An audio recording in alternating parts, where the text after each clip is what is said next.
Good morning, East Bay. What is happening in Alameda, Contra Costa, and Solano counties? Learn about what's happening in our communities, an in-depth conversation so you know what's going on. We're talking to government, economic, political, nonprofit, and business leaders. I'm Jared Asch, the host of the Capstone Conversation. Welcome to today's episode of the Capstone Conversation. I'm your host, Jared Asch, and I am joined today by former Assembly member Ted Lempert. Ted is also a professor at UC Berkeley in political science, and it is that side of him more than the others that we are going to hear his expertise on today. We're going to do an analysis of the races in the East Bay. What's happening as a result of March 5th? How did the final counts go? And just some analysis and have a conversation of what really went on so we could understand that. So thanks for joining us today, Ted. My pleasure. Look forward to it. Thanks, Jared.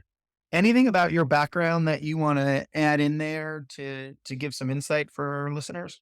Sure. Well, and I've been teaching California politics at Cal for a number of years, so happy to share some insights wearing that hat. And actually, it's Children Now that I run. We're a statewide advocacy organization, whole child group that does work throughout the state and advocates for kids in Sacramento. And then certainly my former life as an elected official in the state assembly, and then on the board of supervisors in San Mateo County. Awesome. Let's dive into some of these election results. So up in Senate District 3, where Senator Dodd is term limited and stepping down, we've got the race covers Solano, parts of Sonoma, parts of Yolo County. And one of the things that I found interesting here is that the winner of that race did not receive the big endorsements, right? You had a candidate who came in third in the race, Councilwoman Verda Aliga from Vallejo. And she received the endorsements of Garamendi and Dodd and the Democratic Party and others, yet she came in third, so not even making the runoff. Can you add some insights to that? Sure. Yeah, I'll get into that race specifically, but I think there's a general theme with this March primary that I think relates to the races in the East Bay, Contra Costa County, further north and throughout the state. And that is, as you know, first, it was a very small turnout, and that low turnout, I think, created some surprises. And then with top two, you had that dynamic going on. And I think in this race where Christopher Cabaldon came out on top among the Democrats, the Republican came out on top, but, Christopher obviously is now the almost certain winner, given it's a Democratic district. I think when you have multiple Democrats, or in a Republican district, multiple Republicans, you might see some surprises. And then the other piece, and then I'll get to this district, Senate District 3, is clearly having the support of the Democratic Party, labor, party establishment helps a ton. Although in a number of these races that support was split a little bit among labor and split among the Democratic base, other groups like environmentalists, pro-choice, others, and that can lead to what some folks might have viewed as a surprise. So I say some folks, I wasn't totally surprised about what happened in Senate District 3, even though Verda Aliga had the support of the outgoing state senator Dodd and the party, because Cabaldon, actually had support from some Democratic constituencies, Sierra Club, Equity California, Planned Parenthood.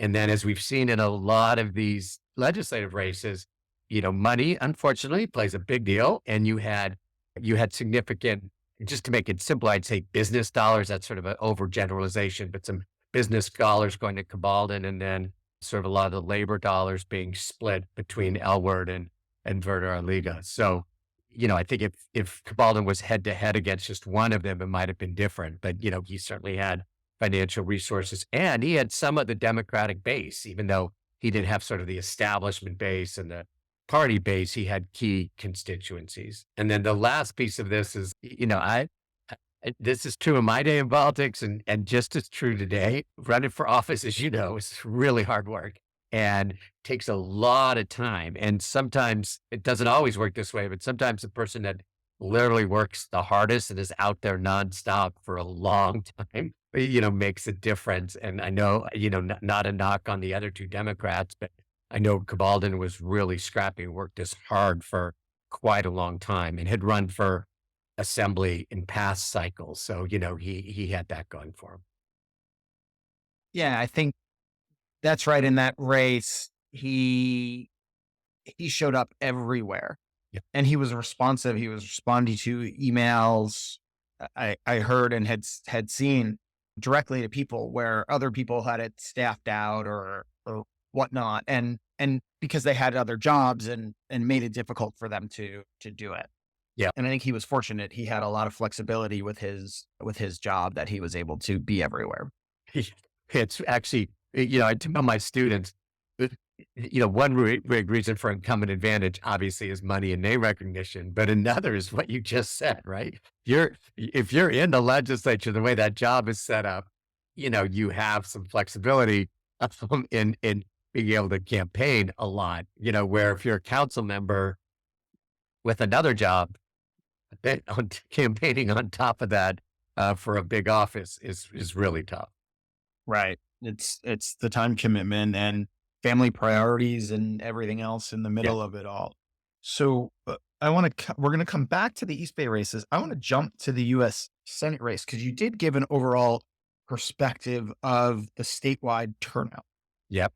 and talked about a small turnout. This is the first competitive Senate race, right? We've seen in 30 plus years in California. Steve Garvey is ahead in the special. He's ahead for the 6-week seat that would take place. And where Schiff is slightly ahead of him for first place there. But Porter and Lee didn't even amount. Schiff had more than double their totals. So let's talk about the Senate race and what you saw there and what were some of the trends.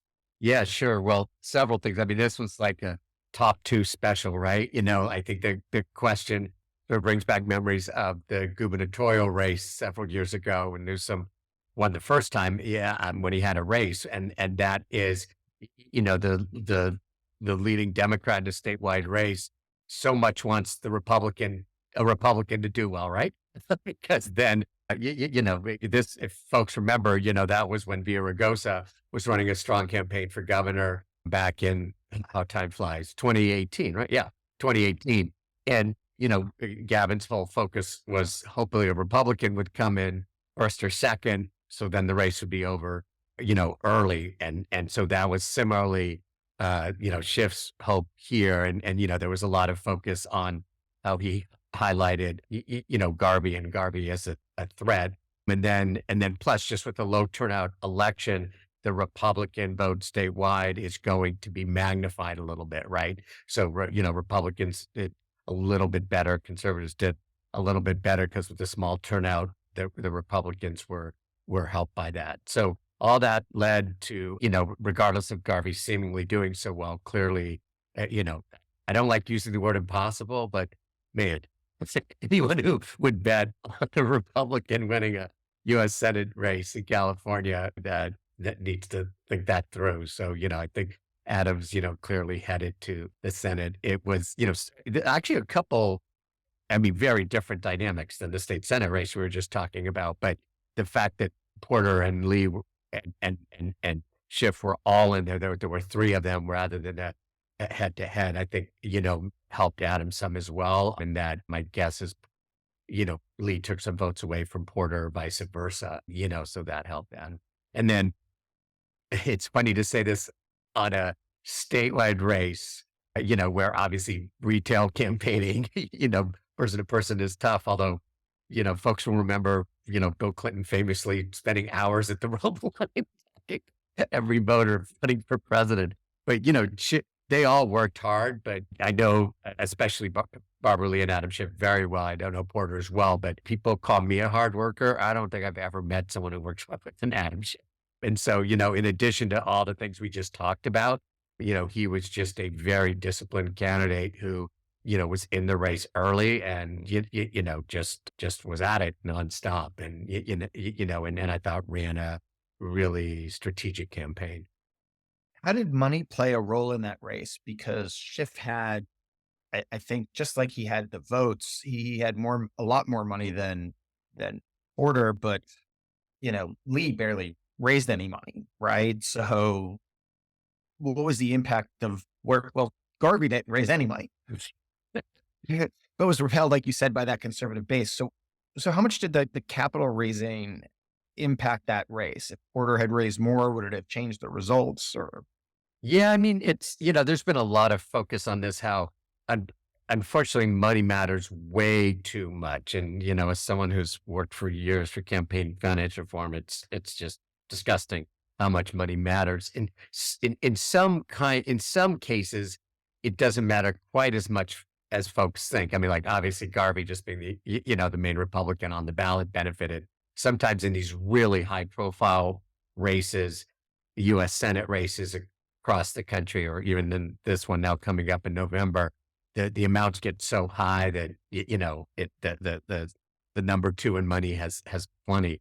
But in this case, I think the money made a difference. I mean, part of my comment about Adam being a incredibly hardworking both member of Congress and candidate, was he was an amazing fundraiser. Obviously, Pelosi's support helped, and Adam was able to raise a lot. Porter raised some. Now, the other thing is there was attack money on Porter, right? So there, she raised money, but there was also more money against her, independent expenditure against her.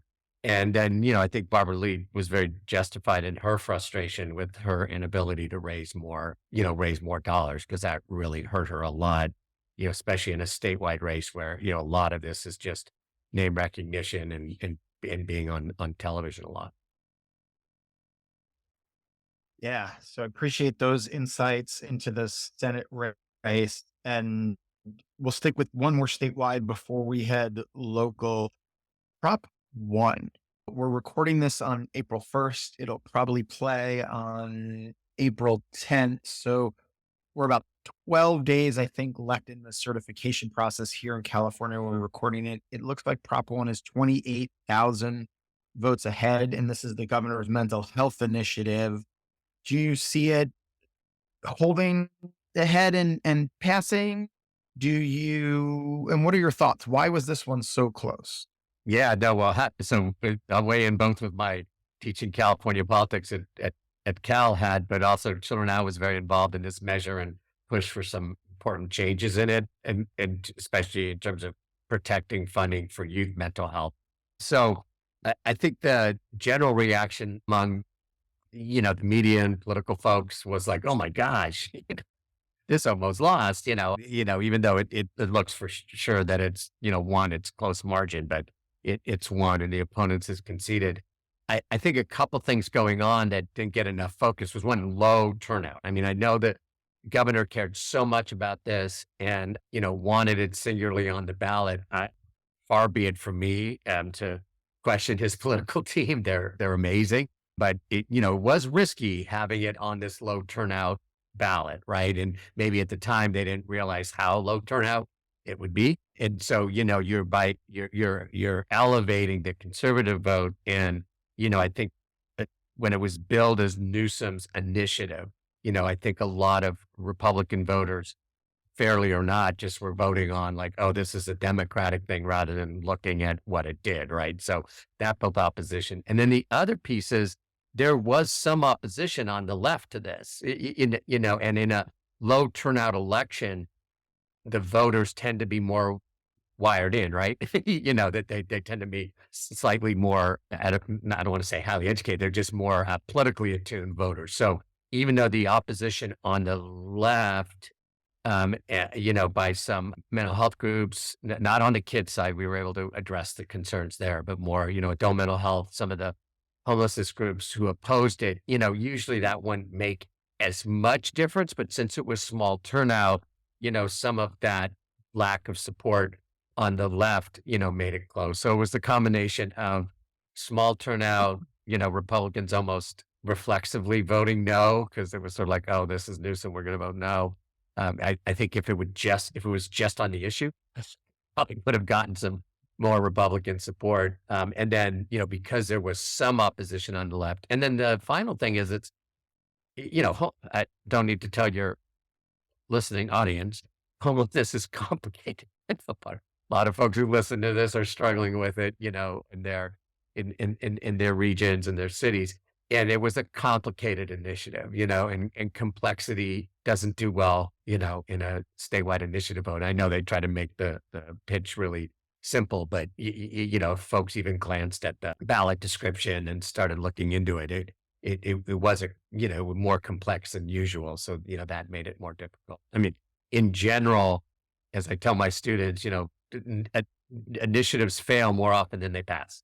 They're more likely to fail than pass. So any initiative has a little bit of a hurdle, regardless of what it is, right? Because the odds are more that it fails than that it passes.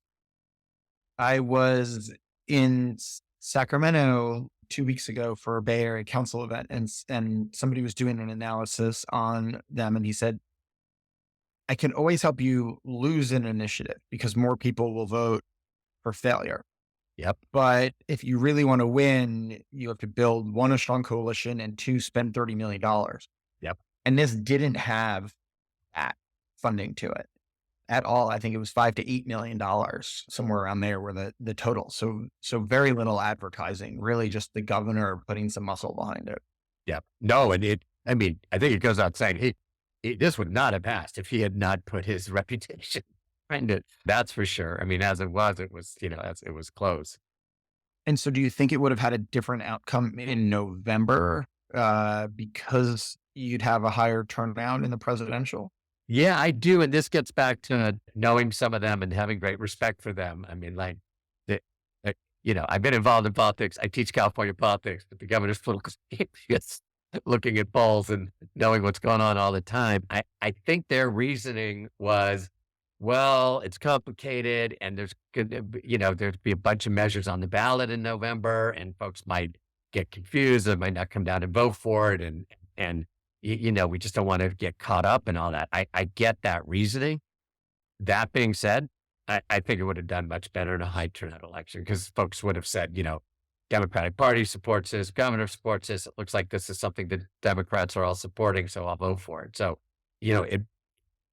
it might have been a mistake, although it's going to pass, even though by a little bit. So fine, but all you need is +1, right? Yeah, +1. But it was a little odd because even though the November ballot would be more complicated, it would be such a higher turnout that I think it would have probably done a little better.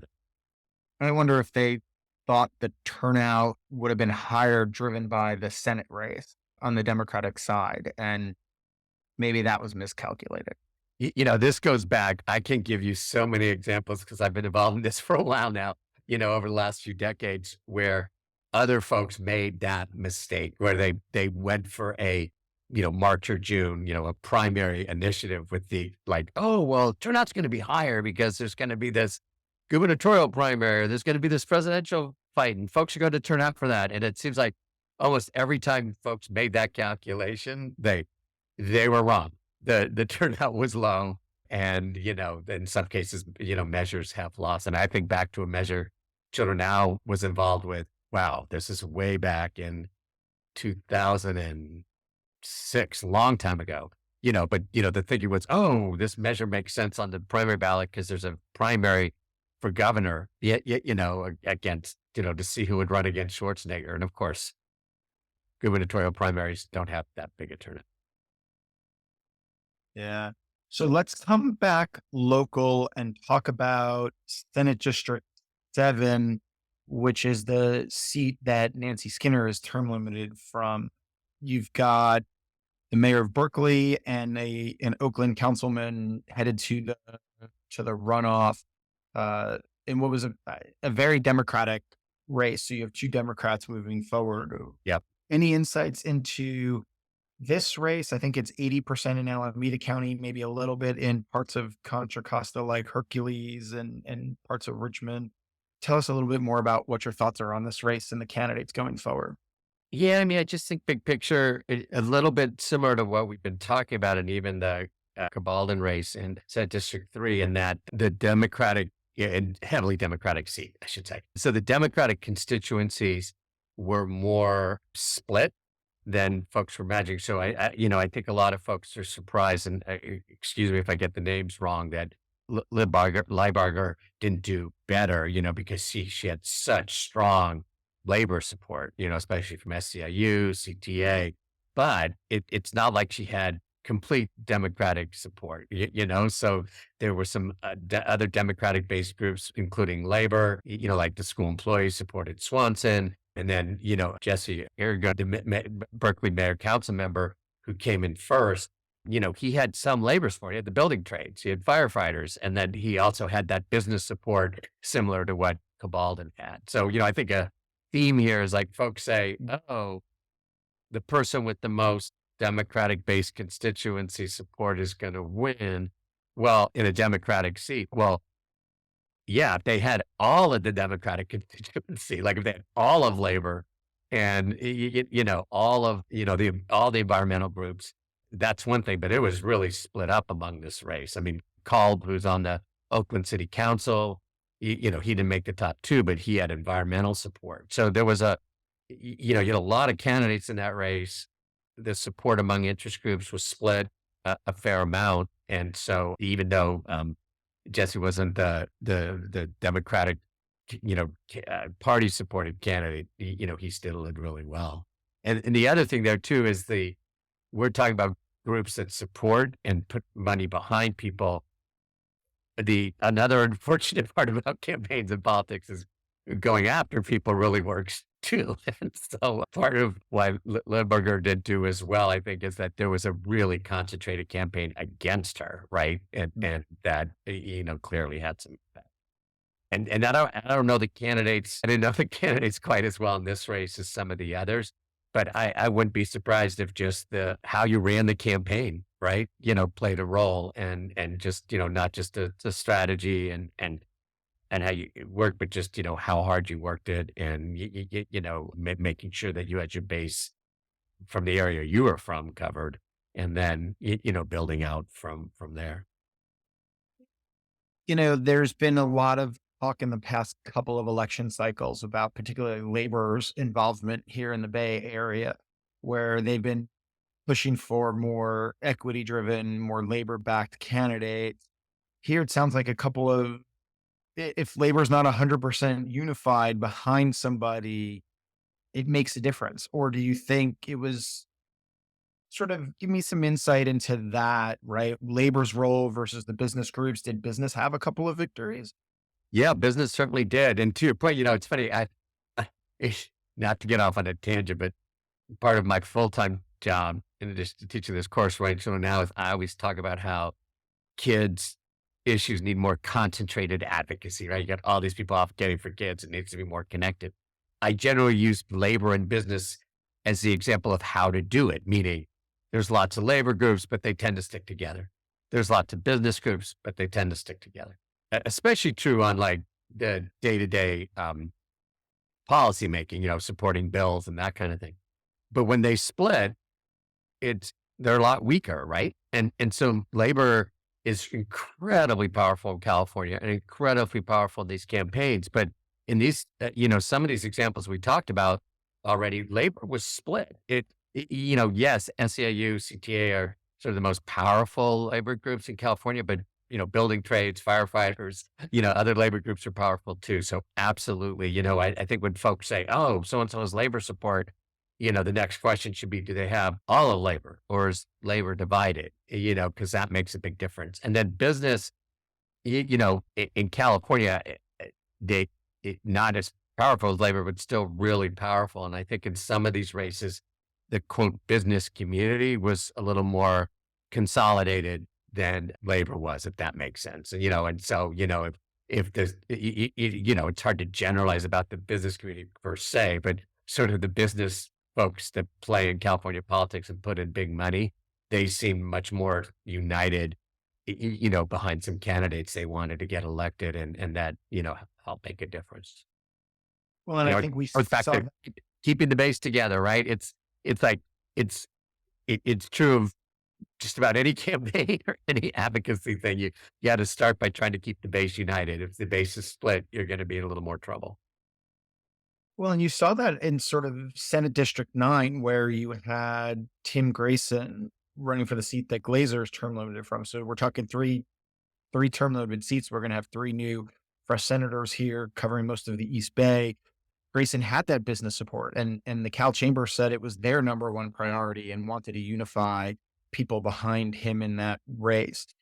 Overwhelmingly raised more than his opponent. The race wasn't even close. I think it was 20 plus point spread. And I just think it was there. It shows like one candidate did get a lot of that business support. It was unified behind him. And I don't think labor really played in the race even as much, and maybe did a little bit on each side of the race to make friends. Yeah, and you had this situation then, which is rare now with our term limit world, where an assembly member is moving to the Senate. Usually, people just stay put, so that made a difference too. But yeah, I mean, I think in California, especially, eh, although if I was running the business community, I'd do this more on the national level too. But in California, I think the business community says, wow, the Republicans, at least for now, at least for the foreseeable future, aren't major players, right? I mean, only the Democratic Party, which I'm a member of, could mess this up. But it's like, for the foreseeable future, maybe forever, the Democrats are so in control. The business community is saying, okay, we're going to really engage with Democrats, right? We're going to work with Democrats and find folks who we think we can work with the best. And, they've had, a pretty big impact in doing that. My comment about nationally is you would think, maybe hope that the national business world would, wow, these Republicans are, sort of off the grid here a little bit. Let's support more Democrats. But in California, the business community plays, a significant role because they really engage in these Democratic races. I remember just learning some of the lessons about Bill Clinton's election and the Democrats running at local levels. The ones who were winning were pro-business Democrats going back to the mid 90s, right? They call themselves the New Deal Democrats. And they supported business and entrepreneurs and internet and technology. And that helped, steer Clinton into and moderates at that time. Yeah, So it makes sense. it's Democrats have fascinating. moved away from that. Yeah, and what's fascinating is like, on the one hand, the progressive movement is so much stronger. And, I talk with my students a lot about this, who sort of far more progressive than, quote, moderate. And I think in some cases, you see the power of that increased progressivism, as you see it in some races, like a little further east to Mayor of Sacramento's race, right? The top polling candidate, Dr. Flo, was, a really strong progressive, not, didn't get any business support, was not established support. So you see progressives doing well in some races. That said, especially when things are split and the progressive community is split, like with Lee and Porter, and the business community is really focused and there's that money, moderates can still do well. So it's sort of it seems contradictory, because the Democratic Party is, and the voters are certainly more progressive today than they were back in Clinton's day. But in terms of funding campaigns and campaign dynamics, especially if you have multiple candidates splitting the more progressive vote, a moderate can do very well, and the business community can play a big role. That's interesting. And you sort of see that dynamic in Assembly District 15, which is all in Contra Costa County, where you have Grayson, who you talked about earlier, moved up from the Assembly to the Senate, or is looking to. And here you have a race where Monica Wilson, who was a councilwoman from Antioch, got very early support and pretty much, I think, all very unified support from labor, who dumped Yep. in more than $1 million into the race. You have Karen Mitchoff, who was a county supervisor for 12, 16 years, recently retired. So she was out of office for 2 years, but had the name recognition, had unions knew her. So Yep. they weren't necessarily opposed to her. She was a union employee, I think a member of SCIU for a long time herself, but they all went for Wilson. Well, neither one of them made the runoff. Yep. Talk about that race and what happened there. Well, so first of all, you can always get surprises. This, I think, was a surprise, as you're suggesting. And, at first I'd go back to a couple themes we've talked about. Low turnout, right? So if this is a much higher turnout election, I think Wilson would have done better. And, that she was close. I think Wilson had, much more unified support. It wasn't, complete. I think Avila Ferris had, some law enforcement unions and stuff, which helped her. And, I was looking at this race because it was a surprise. And, it's possible like, Avila Ferris got a lot of free media, about, like that whole 4th of July boycott thing, got a lot that, she had been involved with. And there was a lot of issues. And then I think, her being a Latina played a role. The one other thing with this race, and I know Mitchoff had been in office a long time, but, and, was well respected in the county.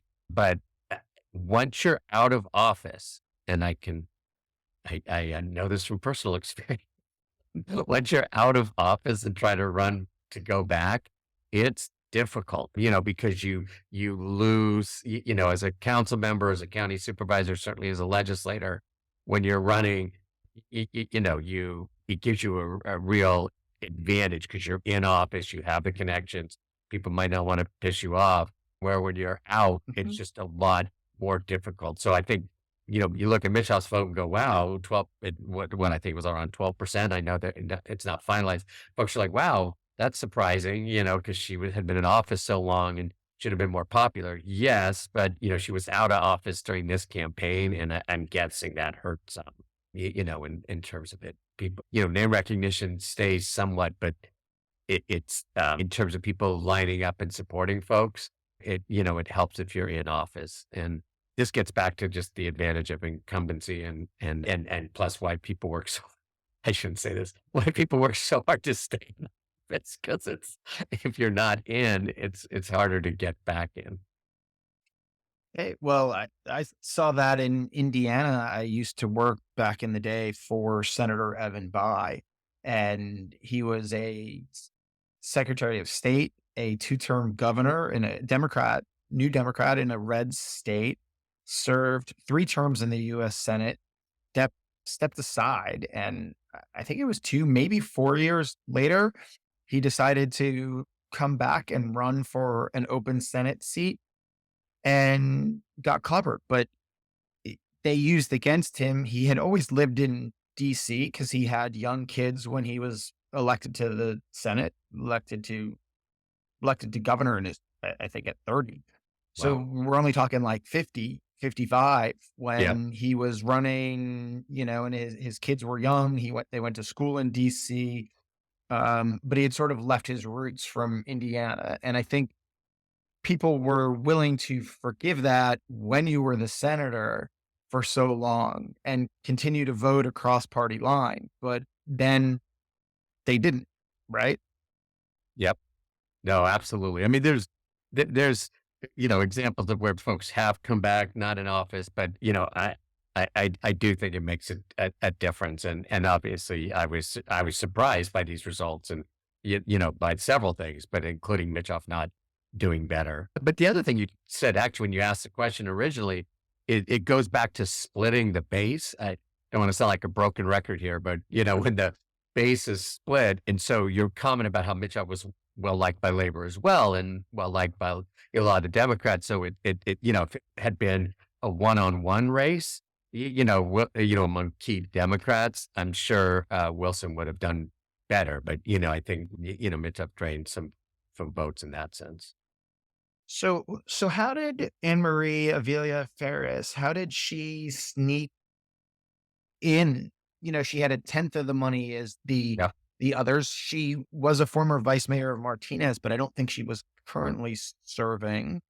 How did she gain the momentum? I know you mentioned the free press, but what are some other things she did right or the demographics that worked in her favor? Yeah, I think the demographics helped. And again, I mean, there's I, I always smile when I say political science, the science part, 'cause it's hard to predict. I mean, this was a surprise, so it's hard to piece together exactly. But yeah, the demographics I think made a difference. Maybe even though other candidates had more money there, maybe their name recognition wasn't quite as high as folks thought, which was an issue. And it was close, right? And, again, the small turnout, I think there were just some surprises across the state. And, the smaller turnout, contributed to that. Although, I'm going to contradict myself here because you could have sort of argued the smaller turnout would have helped, a Mitchoff or, Wilson because they were, known and had a lot more established support. So it was a bit of a surprise. But, I think the demographic, I think, being the only Latino in the race, the free press, and then what I don't know, I know some of these candidates, but I wasn't following the race closely. Don't discount campaign strategy, how hard the candidate worked, how they piece things together. I mean, I don't know the details there, but I'm uh, and this might not be accurate in this race, but some candidates work harder than others, and it can make a big difference.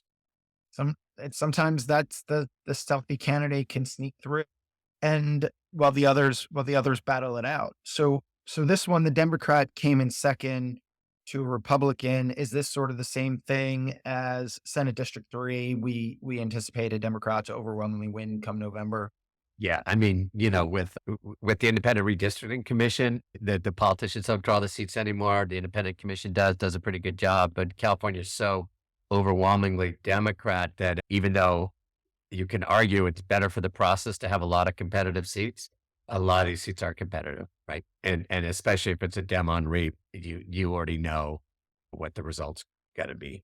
Now you could, I tell my students, it's impossible to have a whole lot of competitive seats because the seats need to be compact, right? You can't draw squiggles throughout the state. So, at best you're going to get 20% that maybe a quarter of seats are even somewhat competitive, but that's being pretty generous. So, so many of these districts are pretty set. And if it's a Dem on Reap, in a lot of these races, you almost know for sure who's going to win in November. Yeah, and let's go back to DC, but keep it local. We have Barbara Lee's seat is open for the first time in a very long time.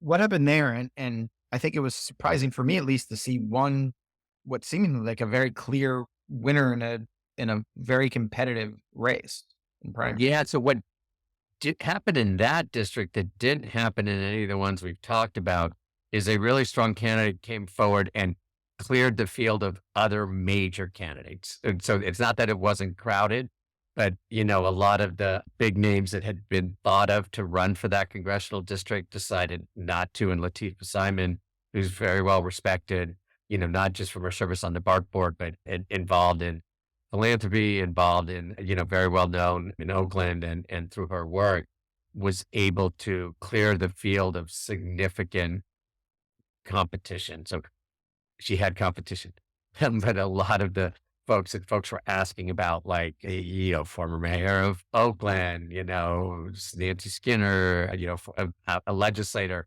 would a bigger, higher profile Democrat enter that race?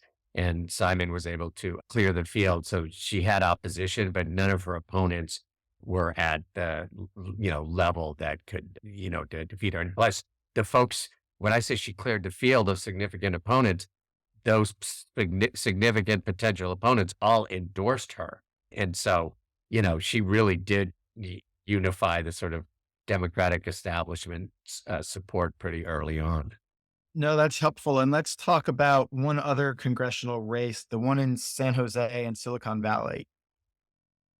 You have former mayor of San Jose did fairly well in the primary. It's clearly a Democratic race. You're going to have two Democrats win no matter and go on to November. Last I saw, it was a 2-vote margin for Simidian over the supervisor over Evan Lowe, an assembly member, but that's gone back and forth. What even happens? Is it going to get decided by 2 votes in the end? And what's your thoughts on this? Yeah, well, so I'm a lecturer in political science at Berkeley.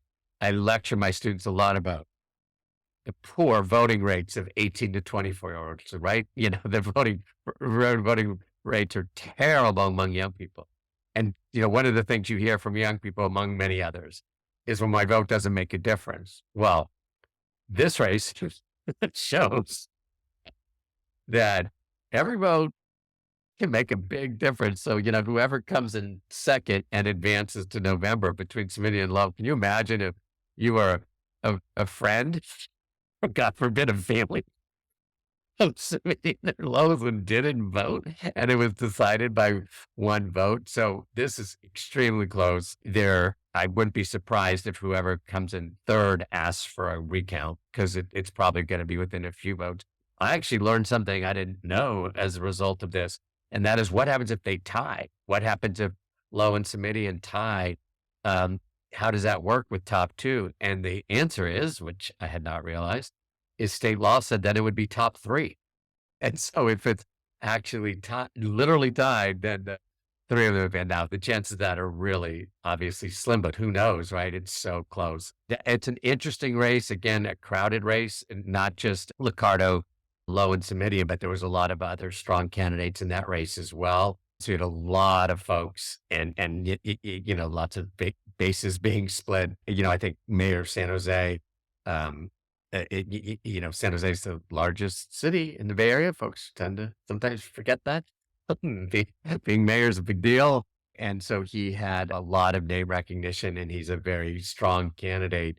And then, Lowe being in the assembly, Simidian supervisor, longtime fixture, were really strong as well. So they're still counting the votes. And again, there very well could be a recount. I'm guessing that all this helps Liccardo, right? Because he came in first, and now all the focus is like, who comes in second, and whoever comes in second will have, it will be very high profile that they just made it into second. But who knows? Definitely a Democratic seat, and one that gets a lot of attention, especially because it's right in the heart of Silicon Valley. Yeah, I would imagine if I were the mayor that I would be actively raising money off of it. Hey, I'm here and my opponents aren't, right, especially if there's a recount, that's going to take another, 30 days. Yeah. So they could raise money, but I think everybody's going to wait to give it to them, right? They might make pledges and say, well, if you're in it, I'll give you a check, which is very different than somebody else who can have multiple fundraisers underway. Yeah, one other point too, just if because I know you have a very politically knowledgeable audience, folks might say, "Oh, well, Liccardo was out of office, so I thought you had said earlier that's really tough." Well, if you're a county supervisor or city council member, your name recognition isn't as high as you think it is, especially in a larger race.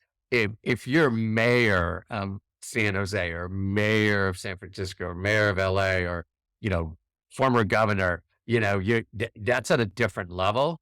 So your name recognition, stays more, and your cloud stays more. So I just want to clarify that, at that level, Mayor of San Jose is a pretty high profile position where you got a lot of press and a lot of focus. So being out for a little bit hurts less than, in general, for quote, lower level race, or where your name recognition and your connections were, fade a lot more quickly once you're out of office. Sure. And just because it was a big city and had a larger stake in the media market, it could go outside of his district, where other people are very limited to what was their old district compared to this new district, and where is their base, right? He had a much bigger base outside of his own city even. No, that's a great point too. Like, I'm sure all your listeners, I mean, probably we know more about San Francisco politics, even though it's not that big a city, just because of the media market, right? We get bombarded with San Francisco political news. And so San Jose, a little less, but certainly far more than, another city, and, even, more than Oakland, because given how big San Jose is. Yeah, that makes sense in two very different parts of those congressional races. One, you talked about clearing the field of big names, and one, you had a lot of big names, and just interesting to see how the impact on those two races were. Yep. No, absolutely. So before we leave, thanks for your analysis on the election. Tell us Sure. a little bit more about Children Now and how people can get more information about it. What does the organization do? What's its purpose? How does it help our communities? No, I appreciate that. I urge folks to go to our website at childrennow.org. And basically what we're trying to do is give power to kids' issues. I mean, there's a lot more support to make for making sure every kid gets a great education, great healthcare, all the things a kid needs than we sometimes recognized. And, what we're doing at Children Now is really bringing together that support. We lead what's called the Children's Movement of California. Believe it or not, we have over 5,400 organizations from like business groups, labor, community, parent, where what we're doing is getting folks to speak out at the same time on behalf of huge kids issues. Really important. So really giving advocacy behind kids issues a lot more strength. And we work from early childhood all the way through age 26. And just real quick, I mean, we were really instrumental in getting more funding for childcare last year, in improving Prop 1 to protect youth mental health. And then here's a stat I'll leave folks with, education has been poorly funded in California since Prop 13. So if you look at state and local taxes, we rank around 10th in the country, maybe 9th. We're a relatively high tax state, right? If you put all the taxes together, property taxes are lower, income tax is very high, sales tax. But yet we're far from being top 10 in education. Right now we're around middle of the states, probably going to drop down with this surplus. So like, one of the things that drives me is like, we need to be doing our advocacy better, because how could we be a high tax state that's, below average in education funding? That makes no sense. I don't know anyone who agrees with that. So, there's a lot to be done to improve our education system, our health systems, and our early childhood systems for kids. Well, and I want to come back to a key point there is you're building a coalition of getting everybody, whether it's a large business or an environmental group or an equity group, and you're bringing them all together to talk about priorities for children now. And hence the name. And, that's a lot of respect, because it's not easy to wield so many people with so many different opinions. But the seems like the mantra is, hey, we all want to think about the future of California, right? And making sure we bring the next level of people up to the highest potential caliber. Yeah. And to your point on that childcare campaign that we organized last year, we had over 1,100 groups sign on. Diverse groups, not all of, not all environmentalists or business folks or labor folks, but diverse groups. And among the groups that signed on to our letter were the State Chamber of Commerce and SEIU. How often does that happen? And it shows that like there's so much more support for kids, but it doesn't get demonstrated enough. It's almost sort of like, oh yeah, kids. And so what we're doing, and I've literally heard people in Sacramento tell me, both when I was in the legislature and since, oh yeah, kids, like, of course, kids. Well, no, not of course, like, let's really do it right. And so that's what we do at Children Now, to really put together and demonstrate the support and push really hard for the needs of kids. Because, I think we give it lip service, but there's a lot of other important issues out there, but I don't think there's anything more important than the future of our kids. Great. Well, thank you for joining me today, Ted Lempert, a former supervisor, state legislator, head of Children's Now, and a professor at Berkeley in political science. So I appreciate all your insights on this elections, and thanks for your time today. My pleasure. Thanks a lot, Jared. Appreciate it. Wait, don't leave yet. Hit subscribe. Make sure you get the weekly updates. We have a new episode every